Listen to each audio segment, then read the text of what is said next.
اور آج ہم آپ کے سامنے جب اس محضر نامہ کو کچھ حد تک پیش کریں گے تو آپ کو اندازہ ہوگا کہ وہ جو محضر نامہ جو جماعت نے اس وقت تیار کیا، بڑی محنت سے تیار کیا، اور ایک بات ذہن میں رکھیں، بڑے ہی کیا کہنے ہیں نامساعد حالات میں تیار کیا، عجیب و غریب حالات میں تیار کیا. سارے پاکستان میں جب جماعت احمدیہ مسلمہ کے خلاف فسادات ہو رہے تھے، حالات خراب تھے، ان مخدوش حالات میں ریسورسز کی کمی کے باوجود جماعت احمدیہ مسلمہ کی طرف سے یہ بیان جو تھا وہ پیش کیا گیا، جو کہ خاکسار اب آپ کے سامنے تھوڑا سا آپ کے سامنے پیش کرے گا. اور اس کے بعد جس طرح کہ میں نے عرض کیا ہے، وہ آج کا جو ہمارا موضوع ہے وہ دراصل یہ محضر نامہ ہی ہمارا آج کا موضوع ہے. کوئی دوست بتا دیں گے کہ آپ کو میری سکرین نظر آ رہی ہے؟ جی ڈاکٹر صاحب آ رہی ہے. جی جزاک اللہ.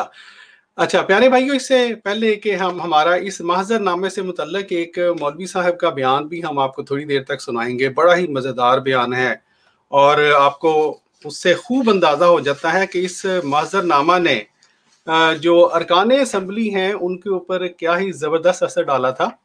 اس بیان کو سنانے سے پہلے ہم آپ کو یہ بتلانا چاہتے ہیں کہ یہ جو محضر نامہ جماعت احمدیہ مسلمہ کی طرف سے پیش کیا گیا، جس کے تقریباً 187 جو ہیں وہ صفحات ہیں، 200 کے قریب صفحات ہیں، اس میں جو بات میں آپ کو اس سے پہلے دکھلانا چاہتا ہوں وہ یہ ہے کہ جماعت احمدیہ مسلمہ کے اوپر اٹھنے والے وہ تمام اعتراضات، بڑے بڑے اعتراضات جن کے بلبوتے پر مولوی حضرات جماعت کے خلاف پروپیگنڈا کرتے ہیں، ان تمام بڑے بڑے جو اعتراضات ہیں ان کا جواب، مدلل جواب، باہ والا جواب اس محضر نامہ میں پیش کیا گیا تھا الحمدللہ. اور غالباً یہی وجہ ہے کہ جب جو پاکستان کی حکومت ہے اس نے مجبوراً کئی سال بعد، کوئی 30-35 سال بعد یہ پروسیڈنگ چھاپی، یہ کاروائی جب چھاپی ہے، تو اس میں یہ جو محضر نامہ ہے جو کہ جماعت احمدیہ کا بیان ہے، وہ بیان جس کی بنیاد پر اس کے بعد جرا ہوئی جماعت احمدیہ کے ہمارے تیسرے خلیفہ پر، اس بیان کو جو ہے وہ پاکستان کی گورنمنٹ نے اس اسمبلی پروسیڈنگ میں شامل ہی نہیں کیا.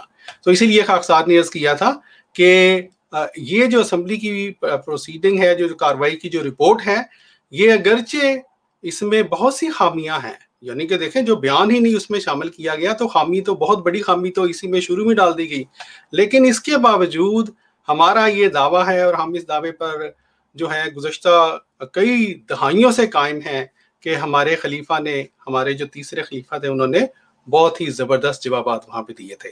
اب یہ دیکھ لیں پیارے بھائیو، محضر نامہ کا جہاں تک تعلق ہے، یہ مسلمان کی تعریف اس میں بیان کی گئی، ٹھیک ہے جی. مقام خاتم النبیین، ایک بہت بڑا جو objection جماعت پہ لگایا جاتا ہے، وہ بیان کیا گیا یہاں پر. پھر اور بھی مختلف آپ دیکھ لیں، آیت خاتم النبیین کی تفسیر، اس کے بارے میں جو ہے وہ مدلل بیانات دیے گئے، جو دلائل دیے گئے، جہاد کا جو نام ہے اس کی بارے میں دیے گئے، اور مختلف اسی طرح اور بھی باتیں ہیں جو کہ بیان کی گئی. اس سے پہلے کہ ہم باقاعدہ طور پر اپنے کچھ دوستوں کی خدمت میں یہ عرض کریں کہ آپ کو یہ جو محضر نامہ ہے ان کے کچھ صفحات یہ آپ کے سامنے دکھلائیں اور آپ کو بتلائیں کہ اصل میں یہ کیسا زبردست بیان تھا جو جماعت کا. ہم آپ کی خدمت میں ایک مولانا جن کی یہ تصویر بھی یہاں پہ لگی ہوئی ہے، مولوی مفتی محمود صاحب، ان کا ایک بیان جو ہے وہ آپ کے سامنے سنوانا چاہتے ہیں. اگرچہ وہ بیان تو ویسے تو لمبا تھا لیکن خاکسار نے اس کو کچھ چھوٹا کر لیا ہے. اس سے پہلے کہ میں اس بیان کو چلاؤں، کوئی دوست بتا سکتے ہیں کہ میری سکرین نظر آ رہی ہے؟ جی ڈاکٹر صاحب آ رہی ہے. اچھا، میں اس کو تھوڑا سا چلاتا ہوں، مجھے بتا دیں کہ آواز بھی آ رہی ہے اس ویڈیو کی؟ جی آ رہی ہے. جی جزاک اللہ.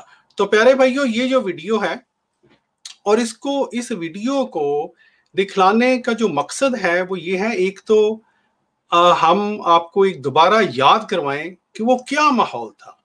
اور یہ جو اور کس ماحول میں ہمارے جو تیسرے خلیفہ تھے کس شان کے ساتھ اس اسمبلی میں جا کے آپ نے دلائل جو ہیں اور براہین کے ذریعے ان کے منہ بند کیے.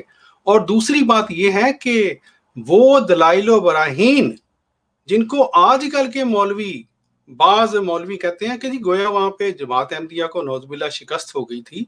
میں آپ کو ایک کتاب بھی دکھاؤں گا ان کے، ایک مولوی اللہ بسایاں صاحب نے جو تھی وہ چھاپی ہوئی ہے اسی بارے میں. وہ مولوی جو ہیں آج کل کے جو ہیں جو یہ اس طرح کے بیانات دیتے ہیں. پچھلے دنوں ایک اور بھی سوشل میڈیا کے اوپر ایک صاحب کہہ رہے تھے کہ جناب یہ تو 1974 کی کاروائی میں بڑی شکست ہو گئی تھی جماعت کو نعوذ باللہ. یہ سنیں آپ کے مولوی حضرات، اور یہ صرف کوئی اکیلے نہیں ہیں، صرف ان میں سے ایک ہیں، یہ کس طرح سے کس تناظر میں 1974 کا جو محضر نامہ تھا اس کو انہوں نے دیکھا اور پھر ان کی جو نیندیں تھیں وہ حرام ہوئیں. کس طرح سے سنیے ذرا. چنانچہ مرزا ناصر نے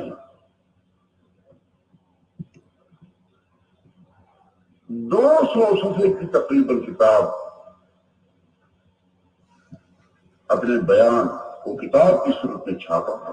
وہاں آئے اور اسمبلی ہال میں اپنا 200 صفحے کا بیان مکمل طور پر پڑھ کر سنایا، جس میں ان کا پورا موقف موجود تھا.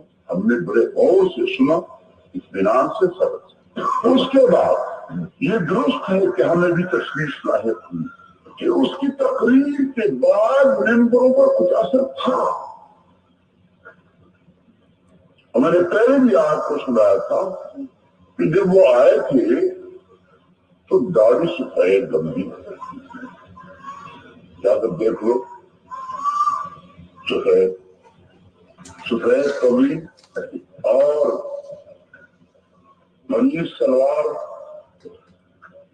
اس صورت میں جب وہ اسمبلی کے اندر پہلی مرتبہ داخل ہوئے اور ممبروں نے دیکھا،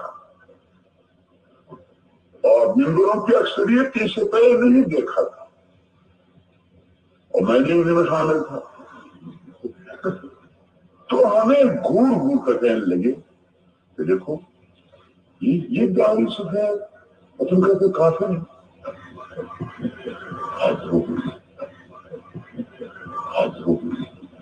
یہ پگڑی اور تم کہا یہ شکل کافر کی ہے. مولوی صاحبان تم بھی عجیب باتیں کرتے، یہ کافر کی شکل ہو سکتی ہے. یہ غرض یہ جب وہ اپنے بیان میں جناب نبی کریم علیہ السلام اس میں گرامی ذکر کرتے تھے تو درود بھی ساتھ پڑھتے تھے. جب وہ درود پڑھتا تھا تو اس طرح ممبر میں کہتے دیکھو حضور کو درود دے دیا ہے کافر. کبھی کبھی وہ قرآن کریم کی آیتیں بھی اس پہ آنے پڑھتا تھا تو ممبر کہتے کہ دیکھو قرآن کی آیتیں پڑھ رہا ہے تم کہتے ہو کہ کافر.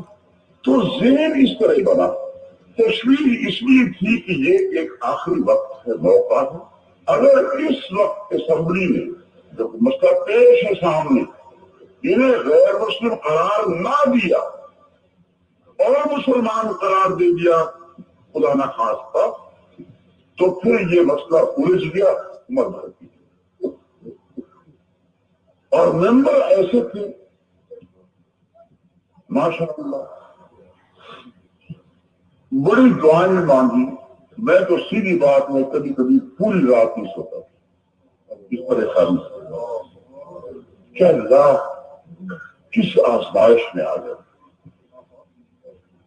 اور فیصلہ کسی کے کفر اسلام کا کرنا عقیدے کے اعتبار سے ان جوہر کے سپرد. جی میرے بھائیو، آپ نے دیکھا یہ جو اس وقت کے جو ایک بہت ہی ان کے عالم جو کہ بہت آگے بڑھ کے اس کام میں شامل تھے کہ انہوں نے جماعت احمدیہ مسلمہ کے خلاف وہ قرارداد وہاں پر جب پیش ہوئی تو اس میں جو ہے وہ بہت ہی فعال حصہ لیا. ان کی یہ جو ویڈیو کا جو تھوڑا سا ہم نے دکھلایا ہے یہ آپ کو بتلاتا ہے کہ اس وقت جو ان کے جو حضرت خلیفۃ مسیح الثالث رحمۃ اللہ علیہ نے جب محضر نامہ پڑھا ہے، جب سوالات کے جوابات دیے ہیں، تو پھر ان کا حال کیا تھا سب کا؟ راتوں کی نیندیں ان کی حرام ہوئی ہوئی. اور پھر ایک بڑی ہی اہم بات جو انہوں نے کی کہ یہ دیکھیں کہ ہمارے ایک دوست نے ابھی یہ واقعی ٹھیک بات کی ہے، اکثر لوگوں کو شاید پتہ ہی ہوگا، لیکن جن کو نہیں پتہ، یہ مفتی محمود صاحب جو ہیں وہ آج کل کے جو مولوی صاحب ہیں، ان کے کچھ نام بھی لوگوں نے رکھے ہوئے ہیں، لیکن ہم اس بحث پہ نہیں پڑھتے. مولوی فضل الرحمان صاحب، یہ ان کے والد محترم ہیں. بہرحال ہم واپس جاتے ہیں اس بات کی طرف. تو محضر نامہ جو ہے اس کا پیارے بھائیوں جو اثر تھا اس وقت کے ارکان اسمبلی پر، وہ انہوں نے کچھ بیان کیا.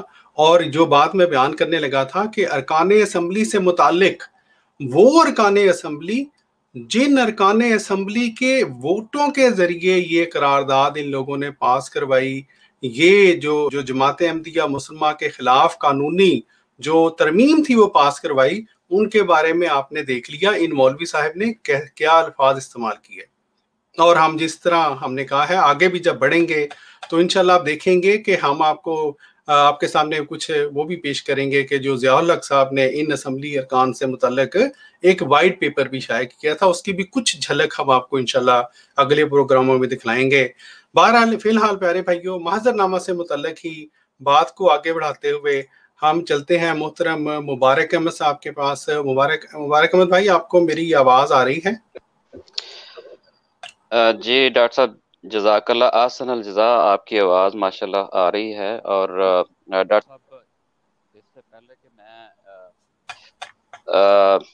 اس بات کو آگے بڑھاؤں، جو آپ نے ماشاءاللہ بہت ہی احسن انداز میں کھول کر بیان کر دی ہے کہ اس کے اصل حقائق جو ہیں وہ کیا ہیں، اور عوام کو چھوٹی سی بات جو آپ نے کوشش کی ہے کہ وہ سمجھ آ جائے کہ ایک ایسا مارکا جو انہوں نے اپنی طرف سے وہاں آزمایا اور اس کی جیت کا اعلان کیا، اور اس جیت کو ان تمام 72 فرقوں نے ایسے چھپایا کہ اس پر پابندی عائد کرنے پر مجبور ہو گئے. ایسی کیا مجبوری تھی کہ انہوں نے اس پر وہ پابندی لگائی اور عوام کو وہ سنوانے کے لیے بند کر دیا اس کا دروازہ. تو ڈاکٹر صاحب، یہ ایک سوچنے والی بات ہے جس کو آپ نے کوشش کی ہے کہ عوام کے سامنے رکھی جائے. اور جو لوگ قرآن حکیم کو غور اور تدبر سے پڑھتے ہیں، ان پر یہ امر خوب روشن ہو جاتا ہے کہ تاریخ مذاہب کے ہر دور میں جب دلیل کا جواب جو ہے وہ نہیں بن پڑتا تو ہمیشہ مذہب کے ٹھیکیدار اور سیاسی اقتدار اور اپنے حلیف و ہم نوا جو ہے وہ بنانے کی کوشش کرتے ہیں اور ایسے حربے استعمال کرتے ہیں. ڈاکٹر صاحب، آپ کے پاس محضر نامے کے صفحہ نمبر 13 اگر ہوگا تو وہ لگا دیں تاکہ میں وہ ہمارے دوست بھی جو سن رہے ہیں وہ دیکھ لیں. جی صفحہ نمبر 13. جی 13 سے. ٹھیک ہے جی. یہ ہے ڈاکٹر صاحب، یہ جب وہاں پہ معاملہ پیش ہوا تو لازمی بات ہے کہ ایک مسلمان کا تعین کرنا تھا کہ کون ہے اور کون نہیں.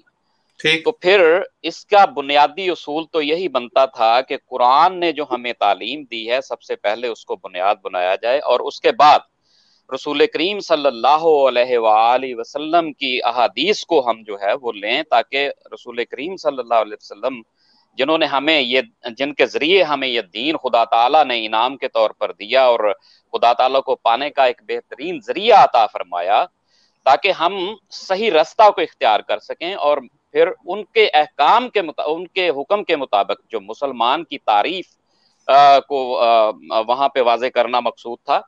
تو وہاں یہ بیان کیا گیا کہ دنیا بھر میں یہ ایک مسلمہ امر ہے کہ کسی فروع یا گروہ کو نوع معین کرنے سے قبل اس نوع کی جامعہ و مانع تعریف کی کر دی جاتی ہے، جو ایک کسوٹی کا کام دیتی ہے، اور جب تک وہ تعریف قائم رہے اس بات کا فیصلہ آسان ہو جاتا ہے کہ کوئی فروع یا گروہ اس نوع میں کوئی فرد یا گروہ، یہ واو اس کی طرح کا لگتا ہے لیکن یہ دال ہے، یہ سوری کوئی فرد یا گروہ. ہاں جی فرد ہی میں نے پڑھا ہے، میرا خیال ہے اگر غلط نہیں پڑھا سوری. آپ میرے خیال موبائل سے پڑھیں اس لیے وہ چھوٹا آپ کو نظر آ رہا ہے نا. جی بالکل ٹھیک ہے. گروہ اور اس کی نوع میں داخل شمار کیا جا سکتا ہے یا نہیں، اس لحاظ سے ہمارا یہ مطالبہ ہے کہ اس مسئلے پر مزید غور سے قبل مسلمان کی ایک جامعہ و مانع متفق علیہ تعریف کی جائے، جس پر نہ صرف مسلمان کے تمام فرقے متفق ہوں بلکہ ہر زمانے کے مسلمانوں کا اس تعریف پر اتفاق ہو۔ اس ضمن میں مندرجہ ذیل تنقیحات پر غور کرنا ضروری ہے۔ جی یہ مبارک بھائی، اس سے پہلے کہ آپ آگے جائیں، اس کا مطلب یہ ہے کہ جماعت احمدیہ نے وہاں پر یہ موقف اختیار کیا کہ اس سے پہلے کہ آپ ہمیں جو ہے وہ غیر مسلم قرار دیں، آپ کو پہلے مسلمان کی ایک ایسی تعریف پیش کرنی پڑے گی جس کے اوپر پہلے زمانے کے مسلمان اور آج کل کے علماء اور مسلمان بھی متفق ہوں۔ یہ تو کسوٹی کا کام کریں۔ بالکل بالکل، جی جی، جو معیار مطلب ایک طے ہو تاکہ اس معیار کے تحت جو ہے ہم اس کا فیصلہ کر سکیں۔ ٹھیک، تو وہ بیان کرتے ہیں کہ حضرت صلی اللہ علیہ وآلہ وسلم سے مسلمان کی کوئی تعریف ثابت ہے جس کا اطلاق خود حضرت رسول اللہ صلی اللہ علیہ وآلہ وسلم کے زمانے میں بلا استثناء کیا گیا ہو؟ اگر ہے تو وہ تعریف کیا ہے؟ کیا اس تعریف کو چھوڑ کر جو کتاب اللہ اور حضرت صلی اللہ علیہ وآلہ وسلم نے فرمائی ہو اور خود حضرت صلی اللہ علیہ وآلہ وسلم کے زمانہ مبارک میں اس کا اطلاق ثابت ہو؟ کسی زمانہ میں بھی کوئی اور تعریف کرنا کسی کے لیے جائز قرار دیا جا سکتا ہے؟ جیم، مذکورہ بالا تعریف کے علاوہ مختلف زمانوں میں مختلف علماء یا فرقوں کی طرف سے اگر مسلمان کی کچھ دوسری تعریفات کی گئی ہیں تو وہ کون سی ہیں؟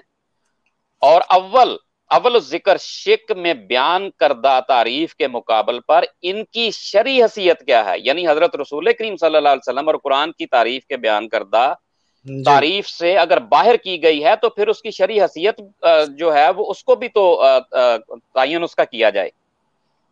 تو پھر آگے ہے کہ حضرت ابو بکر صدیق رضی اللہ تعالی عنہ کے زمانہ میں فتنہ ارتداد کے وقت کیا حضرت ابو بکر صدیق رضی اللہ تعالی عنہ نے آپ کے صحابہ نے رضوان اللہ علیہم اجمعین نے یہ ضرورت محسوس فرمائی کہ حضرت صلی اللہ علیہ وسلم کے زمانے میں رائج شدہ تعریف میں کوئی ترمیم کی کریں؟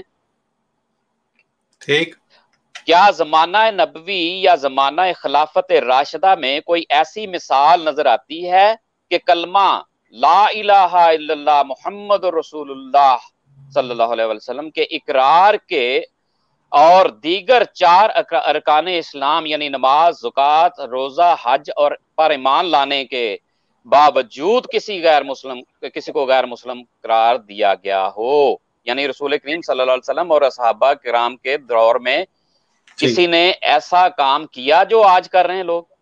جی بالکل سیم۔ اگر اس بات کی اجازت ہے کہ 5 ارکان اسلام پر ایمان لانے کے باوجود کسی کو قرآن کریم کی بعض آیات کی ایسی تشریح کرنے کی وجہ سے جو بعض دیگر فرقوں کے علماء کو قابل قبول نہ ہو دائرہ اسلام سے خارج قرار دیا جائے، ایسا عقیدہ رکھنے کی وجہ سے دائرہ اسلام سے خارج قرار دیا جائے جو بعض دیگر فرقوں کے نزدیک اسلام کے منافی ہے، تو ایسی تشریحات اور عقائد کے تعین بھی ضروری ہوگی تاکہ مسلمان کی مثبت تعریف میں یہ شک داخل کر دی جائے کہ 5 ارکان اسلام کے باوجود اگر کسی فرقہ کے قائد یہ امور داخل ہوں تو وہ دائرہ اسلام سے خارج قرار دیا جائے۔ یعنی یہ اس لیے یہ بات وہاں پہ کی گئی کہ پھر وہی بات جو پہلے بیان ہوئی ہے کہ کسوٹی اور معیار سب کے لیے برابر ہونا چاہیے۔ بالکل۔ تو آگے پھر ہے سواد پیج 5 ارکان اسلام پر ایمان۔ آگے چلیں، اس کا مطلب یہ ہے کہ جو جماعت احمدیہ نے موقف اختیار کیا وہاں پہ وہ یہ تھا کہ آپ جو بھی فیصلہ کرنے چلے ہیں آپ کو قرآن پاک اور سنت حضور صلی اللہ علیہ وآلہ وسلم اور صحابہ جو ہیں ان کی جو سنت ہے، ان کا جو ہمارے سامنے جو ان کا طرز عمل ہے، اس کے مطابق فیصلہ کرنا پڑے گا۔ جی بالکل ایگزیکٹلی یہی بات یہاں بیان ہوئی ہے، اور آج اس کے بالکل آپ منافی اور اس کے بالکل متضاد آپ جو ہے وہ دیکھ رہے ہیں عمل جو ہو رہا ہے جی کہ بالکل اپنے طرف سے بنا کر اسلام کو پیش کیا جا رہا ہے۔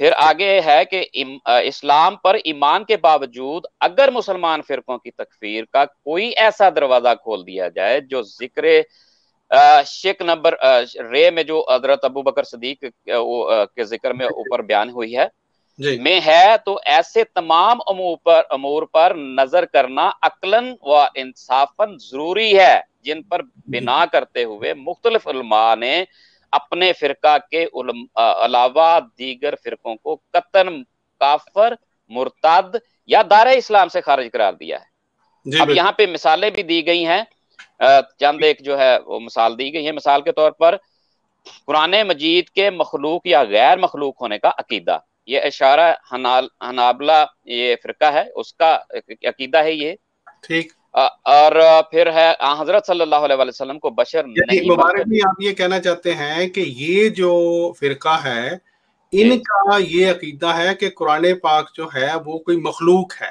جی بالکل بالکل ایگزیکٹلی، ٹھیک ہے۔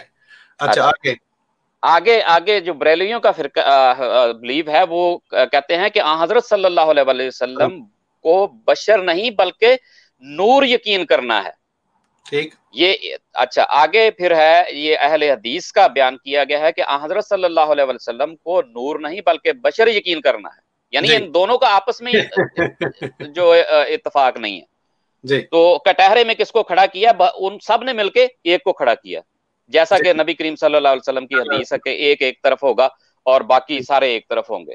ان اختلافات کے باوجود یہ سارے ایک پلیٹ فارم کے اکٹھے اس لیے ہوئے کہ پاک محمد مصطفیٰ صلی اللہ علیہ وسلم کی زبان سے نکلا ہوا وہ لفظ پورا ہونا تھا۔ خدا تعالیٰ نے وہ اپنی قدرت دکھانی تھی کہ یہ وہ میرا نبی تھا جس کے ذریعے میں نے یہ کہلوایا تھا، اور وہ آج یہ بات پوری ہو گئی۔ آگے ہے کہ حضرت صلی اللہ علیہ وسلم کے متعلق یہ ایمان رکھنا کہ حاضر ناظر بھی ہیں اور عالم الغیب بھی ہیں۔ یہ لیں جی اللہ تعالیٰ کے برابر کھڑا کر دیا ہے انہوں نے، بریلوی فرقہ کا یہ اعتقاد ہے۔ تو پھر بھی یہ ان کے ساتھ مسلمانوں کی لسٹ میں شامل ہیں۔ ٹھیک، یہ ایمان رکھنا کہ فوت شدہ بزرگان سے امداد طلب کرنا جائز ہے، اور بہت سے وفات یافتہ اولیاء یہ طاقت رکھتے ہیں کہ اندل طلب یعنی طلب کرنے والے کی کسی کی مراد پوری کر سکتے ہیں، یعنی کسی بھی طلب کرنے والے کی مراد جو کوئی بھی مراد ہے وہ پوری کر سکتے ہیں۔ یہ بھی بریلوی صاحب جو فرقہ ہے ان کا یہ عقیدہ ہے، یعنی مرا ہوا انسان بھی اللہ تعالیٰ کے کام کر سکتا ہے، نعوذ باللہ من ذالک۔ مبارک بھائی یہی وجہ ہے کہ یہ جو ہمارے آج کل کے بیچارے مسلمان ہیں وہ مزاروں پر جا جا کے منتیں مانتے ہیں، کوئی اپنے لڑکے کے لیے منتیں مانتا ہے، کوئی مختلف مانتے ہیں، وہ اس وجہ سے مانتے ہیں پیارے بھائیوں کیونکہ یہ لوگ یہ نعوذ باللہ اس عقیدہ پر قائم ہیں، بلکہ یہ کہیں شرکیہ عقیدے پر قائم ہیں کہ وہ جو وفات شدہ جو بزرگ ہے وہ ان کی مرادیں پوری کر سکتا ہے۔ انا للہ و انا الیہ راجعون، انا للہ و انا الیہ راجعون۔ اور ڈاکٹر صاحب سب سے بڑی بات یہ ہے کہ یہ وہ وجوہات تھی جو وہاں کھول کر بیان کی گئی جن کو چھپانے کی غرض سے اس ساری کاروائی پر پابندی لگائی گئی کہ یہ اگر عوام کے سامنے آ گئی، ہمیں پتا ہے کہ یہ ان کو دھمکی بھی بھٹو کی طرف سے ملی کہ اگر میں وہ کاروائی شائع کر دوں تو آپ کا کیا حشر ہوگا وہ آپ جانتے ہیں اچھی طرح۔ جی وہ ان کو ڈرایا کرتے تھے ماشاءاللہ۔ ایک اور میں اب سوچ رہا ہوں، میں تصور میں لے کے آ رہا ہوں 1974 کی اسمبلی کا جو حالات تھے، تو آپ دیکھیں پیارے بھائیوں کہ حضرت خلیفۃ مسیح ثالث رحمۃ اللہ علیہ جب یہ سارا کچھ پڑھ رہے ہوں گے تو جو مولوی وہاں پہ بیٹھے ہوئے تھے، جو علماء جو کہ اسمبلی کے کچھ ممبران تھے، ان کا کیا حال ہوتا ہوگا۔ بریلوی جو وہاں پہ مولوی بیٹھے ہوئے تھے، مولانا مثلاً شاہ احمد نورانی وہاں پہ بیٹھے ہوئے تھے، پھر جو باقی جو بھی ان کا خود یعنی تصور میں لے کے آئیں کہ ان کے دلوں پر کیا گزرتی ہوگی کہ یہ تو ان کا کچا چٹھا جو ہے وہ احمدی خلیفہ جو ہیں حضرت خلیفۃ مسیح ثالث وہ کھول کے انہوں نے رکھ دیا ہے۔ جی مبارک بھائی اگر آپ تھوڑا سا مختصراً اگر بیان کر دیں آگے. جی یہ میں پھر ایسا کرتا ہوں کہ یہ جو ہمارے ناظرین ہیں اس کو روک کے بے شک پڑھ لیں, میں آگے چلا جاتا ہوں, کچھ جو ان کو چھوڑ دیتا ہوں حوالہ جات کو جو یہاں پہ دیے گئے ہیں. تو جی یہ میں ایسا ایسا چلا رہا ہوں. جس دوست نے اس کو روک کے پڑھنا ہو وہ ضرور پڑھ کے روک کے پڑھ لے. یہ دیکھیں غالی شیعہ کی بات کی گئی ہے, اسماعیلی فرقہ کی بات کی گئی ہے, حلولی فرقہ کی بات کی گئی ہے, ٹھیک ہے جی. اسی طرح یہ شیعہ کی بات کی گئی ہے. اور آپ کہاں پہ اب آگے کچھ بیان کرنا چاہتے ہیں؟ جی میں آخری پیرا اس کا جو صفحہ نمبر 15 پہ ہے وہ پڑھ کر اس کو ختم کرتا ہوں تاکہ دوسرے دوست بھی. ٹھیک ہے. آگے لکھتے ہیں کہ مندرجہ بالا تنقیحات پر غور کرنا اس لیے ضروری ہے کہ قطعی اور ٹھوس شواہد سے یہ ثابت ہے کہ ان میں سے ہر ایک کے متعلق مختلف مسلمان فرقوں کے علماء اور مجتہدین قطعی فتویٰ صادر فرما چکے ہیں. یعنی ان کے مجدد جو ہیں اور علماء جو ہیں ان کے اپنے ہر فرقے کے بارے میں وہ فتوے داغ چکے ہیں اور دے چکے ہیں کہ یہ کافر ہیں اور واجب القتل تک بھی. ایسے عقائد کہ حامل خواہ دیگر ضروریات دین پر ایمان بھی رکھتے ہوں یقیناً دائرہ اسلام سے خارج ہیں. ٹھیک, یعنی یہ فتوے دیے ہیں. اور ان کے کفر میں جو شک کرنے والا بھی ہے وہ بلا شبہ وہ بھی خارج اسلام قرار دیا جائے گا.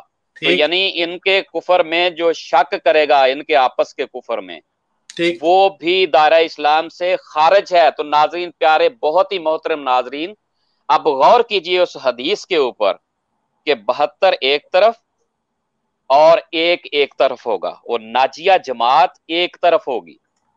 اور یہ واضح یہاں پہ آپ کو یہ فرق اور یہ ثبوت خدا تعالیٰ نے یہاں پہ دے دیا کہ جماعت احمدیہ ایک طرف کھڑی تھی اور 72 فرقے ایک طرف کھڑے تھے.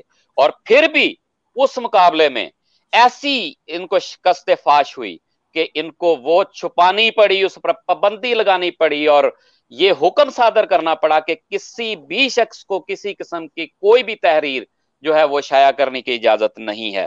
تو اس پر غور کیجئے اور خدا تعالیٰ کے حضور جھکیے اور دعائیں کریں اور اللہ تعالیٰ آپ کی مدد اور رہنمائی فرمائے. جزاک اللہ ڈاکٹر صاحب, بہت شکریہ. انشاءاللہ دوبارہ موقع ملا تو حاضر ہو جاؤں گا. جی ضرور, جزاکم اللہ تعالیٰ جزا. پیارے بھائیو, آپ نے دیکھا جس طرح کے محترم و مبارک بھائی نے ہمارے سامنے پیش کیا, ان ہی یہ جو محضر نامہ ہے ان کے اسی کے صفحات کو پڑھ کے ہمیں یہ بتلایا کہ جماعت احمدیہ مسلمہ دیکھیں دوسرے فرقوں سے کس طرح سے ہٹ کے ہمارا رد عمل ہوا ان فسادات کے دنوں میں. وہ جو بھی واقعہ تھا ہم اس کی بحث میں نہیں پڑھتے, لیکن ہم نے علمی طور پر وہاں پر ان لوگوں کو جا کے مختلف فرقہ جات کو اس اسمبلی ہال میں اس کمیٹی کے سامنے آئینہ دکھلایا.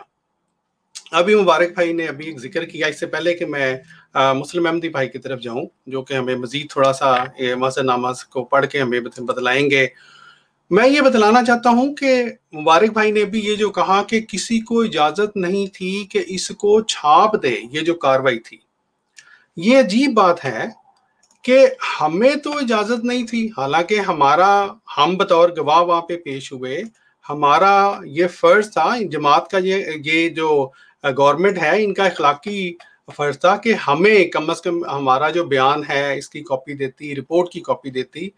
لیکن ہمارے اوپر تو یہ پابندیے اور بلکہ سب کو ہی کہہ دیا کہ جی کسی نے نہیں چھاپنا, اس بارے میں کچھ نہیں لکھنا.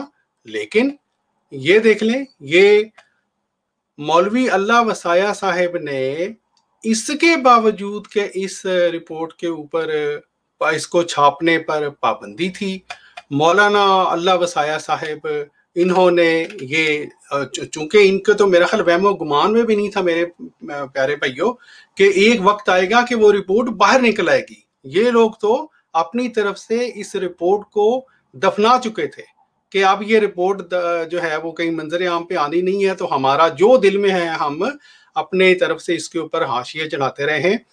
یہ دیکھیں جی, مولانا اللہ وسایہ صاحب نے یہ کتاب شائع کی, پارلیمنٹ میں قادیانی شکست, اور کہتے ہیں قومی اسمبلی میں قادیانیوں کو غیر مسلم اقلیت قرار دیے جانے کی مکمل روداد، مکمل پر غور کیجیے گا، ٹھیک ہے جی۔ اور انسان کیا کہے، اس کتاب کے جو کل صفحات ہیں یہ آپ کو اب نظر آ رہے ہوں گے پیارے بھائیوں، یہ 320 صفحات ہیں، اور اگر میں جاؤں اس کتاب کے 32 نمبر صفحہ پر تو وہاں سے اصل میں انہوں نے سو کال جو کاروائی انہوں نے اپنی طرف سے مکمل کاروائی چھاپی ہے وہ شروع ہوتی ہے، یعنی کہ ٹوٹل کاروائی 300 صفحات کی انہوں نے چھاپی، اور یہ دیکھ لیں کتنا موٹا موٹا انہوں نے لکھ کے 300 صفحات میں جو بھی کہنا تھا، توڑنا بڑوڑنا تھا، وہ بھی ہم انشاءاللہ آپ کے سامنے پیش کریں گے جو یہ پروگرام آگے بڑھیں گے، انہوں نے چھاپ دی۔ اب 300 جو ان کے صفحات ہیں اس کے مقابلے پر اب آپ اصل کاروائی کو دیکھیں تو اس کے 1585 یہ صفحات ہیں، اور یہ دیکھیں ڈبل صفحات ہیں، ٹھیک ہے جی۔ اور اگر ہم وہ حصہ، اب یہ بھی عجیب جس طرح کہ ہم نے آپ کے سامنے پیش کیا ہے کہ اس کاروائی کے اندر بھی یہ جو چھاپی ہے رپورٹ، انہوں نے بعض لحاظ سے اس کے اوپر کوسچن سوالات اٹھتے ہیں، اور سوالات یہ اٹھتے ہیں کہ جماعت احمدیہ کا جو موقف ہے پیارے بھائیوں، یہ صفحہ نمبر 780 تک گیا ہے، ٹھیک ہے جی، 780 تک یہ جماعت احمدیہ کا موقف پیش ہوا ہے یہاں تک۔ اب 780 صفحات تک تو جماعت احمدیہ کا موقف آ گیا تھا، بات یہاں پہ ختم ہو جانی چاہیے تھی۔ اس کے بعد 2 دن انہوں نے لاہوری جماعت کے جو نمائندہ تھے ان کو موقع دیا، بات ختم۔ لیکن چونکہ جماعت احمدیہ مسلمہ کے ہمارے جو خلیفہ تھے انہوں نے زبردست جوابات دیے تھے اس اثر کو زائل کرنے کے لیے، اور لگتا یوں ہے کہ ارکان اسمبلی کے ذہنوں کو دوبارہ ایک لحاظ سے ان کے طریقے سے مسلمان بنانے کے لیے اس رپورٹ میں پیارے بھائیوں کوئی تقاریر کے اوپر تقاریر کروائی گئی اس کمیٹی کے اندر، اور جیسا کہ ہم آگے انشاءاللہ جیسے بات بڑھے گی یہ دیکھیں کس طرح کی یہ باتیں یہاں پہ یک طرفہ اس وقت جبکہ جماعت کے کوئی نمائندہ جات وہاں پہ موجود نہیں تھے وہ وہاں پر کروائی گئیں، کہلوائی گئیں۔ کیوں؟ تاکہ محضر نامہ کا اثر ختم ہو، تاکہ جو جماعت احمدیہ کے وفد نے جو وہاں پر دلائل دیے ہیں وہ اس کا جو اثر پڑ گیا ہے اسمبلی کے ارکان کے اوپر، اس اثر کو زائل کیا جا سکے۔ بہرحال ہم چلتے ہیں واپس محضر نامہ کی طرف۔ ہم نے جیسا کہ آپ کو بتلایا پیارے بھائیوں کے مبارک بھائی نے بتلایا کہ جماعت احمدیہ نے یہ موقف اختیار کیا، بڑا ہی زبردست موقف، بہت ہی اسلامی موقف، کہ جناب جب آپ نے یہ تسلیم کر یہ قرار دینا ہو کسی کو کہ یہ مسلمان ہے یہ غیر مسلم ہے، یا میں اس کی مثال دوں گا، آپ نے یہ قرار دینا ہے کہ یہ چیز، یہ چمکتی ہوئی چیز سونا ہے یا یہ تانبا ہے، تو آپ سونے کی جو کرائیٹیریاز ہیں ان کو سامنے رکھیں گے اور پھر اس کسوٹی کے اوپر اس چمکتی ہوئی چیز کو جو ہے وہ جانچیں گے، ماپیں گے، ٹھیک ہے جی۔ جماعت نے یہ موقف اختیار کیا کہ جناب ہمیں ہمارے بارے میں بات کرنے سے پہلے آپ کا یہ فرض بنتا ہے کہ مسلمان کی جو تعریف ہے، جو قرآن نے ہمیں بتائی ہے، جو احادیث نبویہ نے بتائی ہے، وہ ہمارے سامنے پیش کریں۔ لیکن اور اس کے بعد جو بات میں بتانا چاہتا ہوں، جماعت نے صرف یہ نہیں کہا کہ پیش کریں، جماعت احمدیہ مسلمان نے باقاعدہ وہاں پر اسلام نے جو تعریف مسلمان کی جو ہے وہ بیان کی ہے وہ وہاں پر اسی محضر نامہ کے اندر پیش کی۔ گویا یہ نہیں کہ ایک سوال پوچھ کر ان کو اندھیرے میں چھوڑ دیا، ان کو باقاعدہ روشنی دکھلائی کہ بھائیو اگر آپ اسلام کے اوپر عمل کرنا چاہتے ہو تو یہ ہے اسلامی پیغام۔ وہ جو تعریف جماعت احمدیہ نے وہاں پر پیش کی وہ مسلم احمدی بھائی ہمارے سامنے اب جو ہے وہ اسی محضر نامہ سے ہمارے سامنے ہمیں دکھلائیں گے، کچھ حصہ اس کا پڑھ کے سنائیں گے۔ جی مسلم احمدی بھائی آپ کو میری آواز آ رہی ہے؟ جی السلام علیکم ورحمۃ اللہ وبرکاتہ۔ جی بالکل آپ کی آواز آ رہی ہے، آپ کو میری آواز آ رہی ہے؟ جی جی بالکل آ رہی ہے جی، جزاک اللہ۔ جیسا کہ ڈاکٹر صاحب آپ نے اور مبارک بھائی نے بڑا مختصر کرتے ہوئے لیکن تفصیلی اس بات کو پیش کر دیا ہے کہ جماعت جب بلایا گیا تھا اور ہمارے خلیفہ وقت جو اس وقت کے تھے انہوں نے جب اس ساری کاروائی کے اوپر بات چیت کرتے ہوئے پیش کیا تھا تو بنیادی اصول وہی رکھا تھا جو اللہ اور اللہ کے رسول نے پیش کیا ہے، اور اسی پیمانے کے تحت ان کو تجویز دی تھی کہ اگر آپ کسی کے کفر کا فیصلہ کرنا چاہتے ہیں تو اسی پیمانے کے تحت ناپیں تاکہ پیمائش ٹھیک آئے اور آپ صحیح فیصلہ کر سکیں۔ تو اس کے اوپر اس کا جو محضر نامہ کا صفحہ نمبر 16 ہے جس کے اوپر سے یہ بات پیش کرتے ہیں، اگر آپ یہ اسکرین شیئر کر دیں تو جزاک اللہ ہوگا۔ جی تو اس کے اوپر بات کرتے ہیں کہ درجہ بالا تمام سوالات کے بارے میں جماعت احمدیہ کے موقف کا خلاصہ یہ ہے کہ اول، جماعت احمدیہ کے نزدیک مسلمان کی تعریف وہی تعریف قابل قبول اور قابل عمل ہو سکتی ہے جو قرآن عظیم سے قطعی طور پر ثابت ہو، اور دوسرا نقطہ، اور آن حضرت صلی اللہ علیہ وسلم سے قطعی طور پر مروی ہو، اور آن حضرت صلی اللہ علیہ وسلم اور خلفائے راشدین کے زمانے میں اسی پر عمل ثابت ہو۔ ٹھیک، اس اصل سے ہٹ کر مسلمان کی تعریف کرنے کی جو بھی کوشش کی جائے گی وہ رخنوں اور خرابیوں سے مبرہ نہیں ہوگی، بالخصوص بعد کے زمانوں میں جب مطلب اسلام فرقوں میں بڑھ جائے گا اور 72-73 فرقوں میں تقسیم ہو گیا جائے گا، کی جانے والی تمام تعریفیں اس لیے رد کرنے کے قابل ہیں کہ ان میں آپس میں تضاد پایا جاتا ہے اور بیک وقت ان سب کو قبول کرنا ناممکن ہے، اور کسی ایک کو بھی اختیار کرنا اس لیے ممکن ہی نہیں ہے کہ اس طرح ایسا شخص دیگر تعریفوں کی روح سے غیر مسلم قرار دیا جائے گا، اور اس دلدل سے نکلنا کسی صورت ممکن نہیں رہے گا۔ اب جسٹس منیر کیانی صاحب کے نے بھی اس ساری بات کو ایک دفعہ 1953 کے اندر ایک کاروائی ہوئی تھی اور انہوں نے ایک انکوائری کی تھی، انہوں نے بھی اسی بات کا ذکر کر کے اور اسی کی طرف اشارہ دیتے ہوئے بات کی گئی کہ جسٹس محمد منیر نے 1953 کی انکوائری کے دوران جب مختلف علماء سے مسلمان کی تعریف پر روشنی ڈالنے کے لیے کہا تو افسوس ہے کہ دو عالم بھی ایک تعریف پر متفق نہ ہوئے، یعنی جس نے بھی وہ تعریف پیش کی سب کی تعریف اپنی اپنی تھی۔ چنانچہ اس بارے میں جسٹس منیر صاحب نے افسوس کا اظہار کرتے ہوئے فرمایا تھا کہ علماء کی طرف سے کی گئی مختلف تعریفوں کو مد نظر رکھتے ہوئے کیا اس امر کی ضرورت باقی رہ جاتی ہے کہ ہم کسی قسم کا تبصرہ کریں، سوائے اس کے کہ کوئی بھی دو عالمان دین اس بنیادی مسئلے پر متفق نہیں، اور اگر ہم بھی ایک عالم دین کی طرح ایک اپنی طرف سے تعریف کر دیں تو وہ باقی تمام تعریفوں سے مختلف ہو تو ہم خود بخود دائرہ اسلام سے خارج ہو جاتے ہیں۔ تو یعنی اگر اپنی طرف سے کوئی تعریف کر دی جائے تو باقیوں کو یا فارغ کریں گے یا خود فارغ ہو جائیں گے، کیونکہ رسول اللہ صلی اللہ علیہ وسلم کی پیشگوئی کے مطابق ہے کہ آخری زمانے میں فتنے انہی سے نکلیں گے اور انہی کی طرف لوٹ کے آئیں گے، جو اس بات کا اشارہ کرتی ہے کہ جب بھی آپ کسی کو کے لیے کھڈا کھودنے کی خاطر کسی کو گرانے کی خاطر کوئی گڈھا کھودتے ہیں تو لازم ہے آپ بھی کسی وقت اس میں گریں گے۔ تو اگر ہم علماء میں سے کسی ایک کی طرف سے کی گئی تعریف اختیار کریں تو ہم اس عالم کے نظریے کے مطابق تو مسلمان رہیں گے لیکن دوسری ہر تعریف کے مطابق کافر ہو جائیں گے، یعنی اگر مولوی صاحب کی تعریف پکڑ لی جائے تو لازم ہے رسول اللہ صلی اللہ علیہ وسلم کی یا کسی اور مولوی صاحب کی تعریف ہمارے خلاف آئے گی۔ یہ تحقیقاتی عدالت کے جو رپورٹ تھی اس کے 218 نمبر صفحہ پہ انہوں نے پیش کی ہے۔ اب میں اس کو ایک پیراگراف کو نیچے لاتے ہوئے جماعت احمدیہ کا وہ موقف پیش کرتا ہوں جس میں انہوں نے جماعت احمدیہ نے رسول اللہ صلی اللہ علیہ وسلم کی وہ روایات پیش کر کے وہ تعریف پیش کی تھی جو بانی اسلام آن حضرت صلی اللہ علیہ وسلم نے پیش کی اور جن کے اوپر دین پورا ہوا، کامل ہوا، جنہوں نے کامل وضاحت کی۔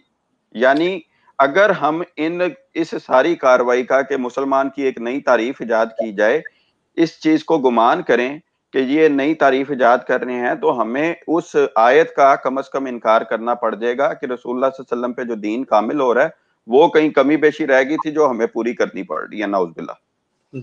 اب چلتے ہیں، پس جماعت احمدیہ کا موقف یہ ہے کہ مسلمان کی وہی دستوری اور آئینی تعریف اختیار کی جائے جو حضرت خاتم الانبیاء محمد مصطفیٰ صلی اللہ علیہ وآلہ وسلم نے اپنی زبان مبارک سے ارشاد فرمائی، اور جو جو اسلامی مملکت کے لیے ایک شاندار چارٹر کی حیثیت رکھتی ہے، جس کے لیے ہم 3 احادیث نبوی صلی اللہ علیہ وسلم پیش کرتے ہیں۔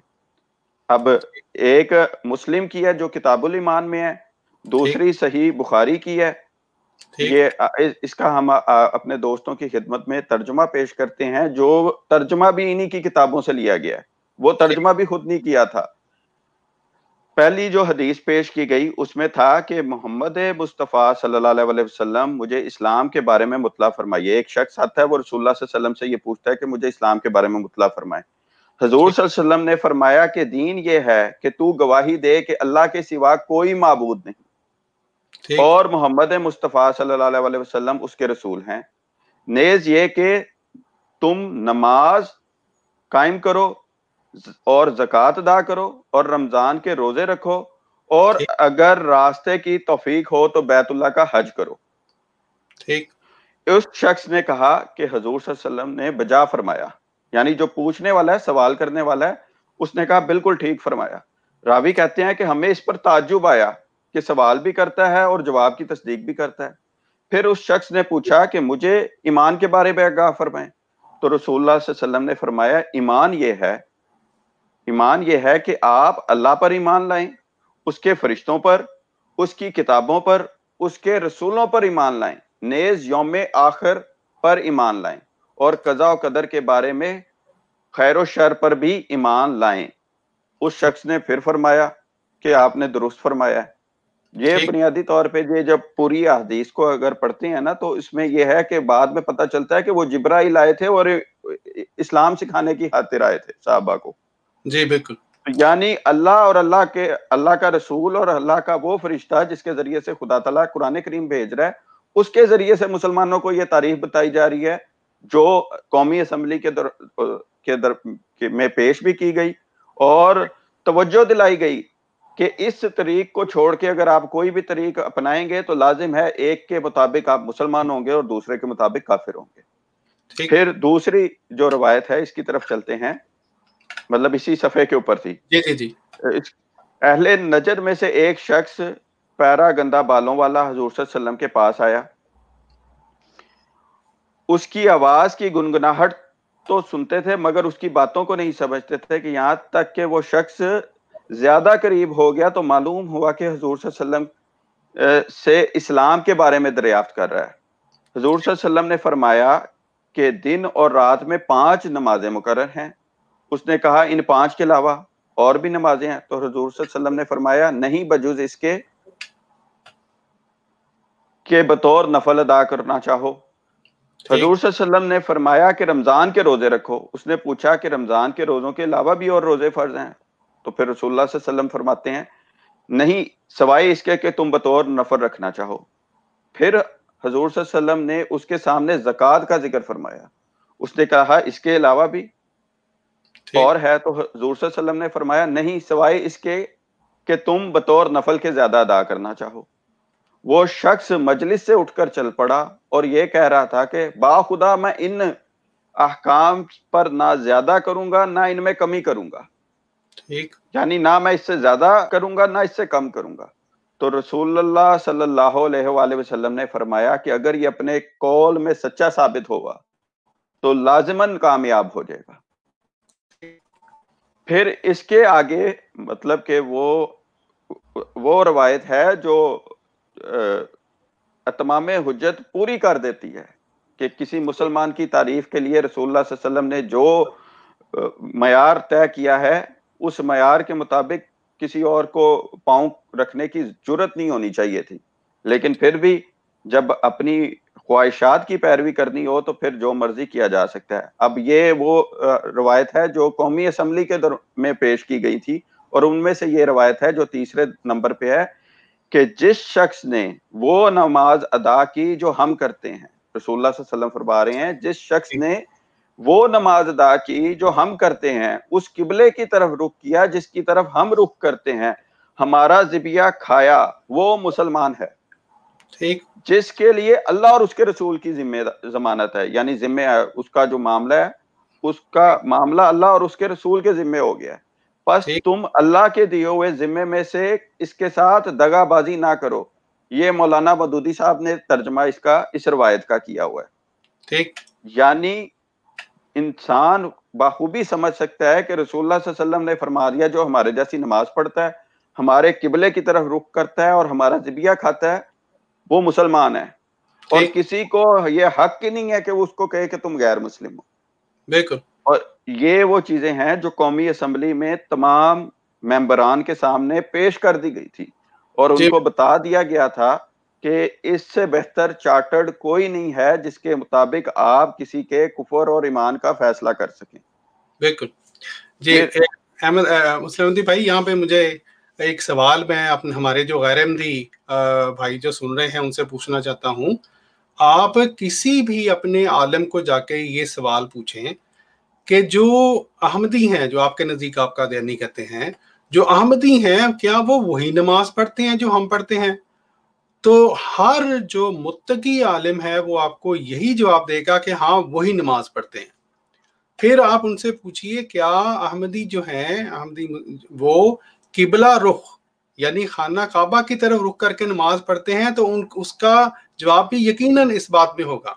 اور ان سے ذبیحہ کے بارے میں بھی پوچھ لیجئے.